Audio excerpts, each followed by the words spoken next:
Nwada Oluebube Nwandu abụrụgo onye tụrụ ugo mmeri na agba nke mbụ nke Face of Inspiration International 2022 Beauty Pageant. Ọ bụ ndị Inspiration 101 Plus magazine bụ ndị chịkọbara ya na ọkammụta dọrọ akụ nyili Women Development Center bụ nke dị n'Ọka. Ya bụ mmemme bụ nke ebe buru ọla ya dọtara ma ezinụlọ dị iche iche ma ndị enyi ndị na-azọ ya bụ asọmpi ma ndị enyere nzere award ma ndị isi na gọọmenti ndị ama ma ihe gbasatara ime ejije. Queen Anịgbọgụ wetara anyị akụkọ a. Onye nọ n'isi emume ahụ bụ Collins Ugochukwu gosipụtara ụmụ agbọghọ ahụ na-asọmpi agbọghọ makarịsịrịnụ ndị yi ejiji dị iche iche.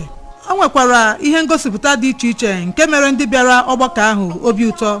N'okwu ya, onye chịkọtara emume ahụ bụ Maazị Chinonso Nweke kọwara na emume ahụ bụ ka onye ụmụ ntorobịa Anambra ohere igosipụta akara aka ha. O kwukwara ihe ndị ọzọ dị iche iche emegasịrị n'emume ahụ dịka ile ahụ na inye ọgwụ n'efu. O kelekwara ndị kwadoro ya n'emume ahụ dịka Hilton Leisure, Classic Makeup, Vero Foods, Above Hair, Chinos na ndị ọzọ. N'okwu ya, Director of Entertainment and Diaspora Affairs Oriakụ Nneka Nwankwọ gosipụtara ọtụtụ ihe gọọmenti Soludo na-emegasị iji kwado ngalaba ile ndụ anya. Ndị ụfọdụ akwenyere ugwu pụrụ iche n'ọgbakọ ahụ bụ Chief Okwudili Anyaọra, Chief Alex Anene, Chief Anenechukwu Ụba, Maazị Clemson Cornell Nọnyelu nke ejije Nollywood na ndị ọzọ. N'okwu ekele ya, onye tụrụ ugo na asọmpi nwa agbọghọ makarịsịrịnụ Nwada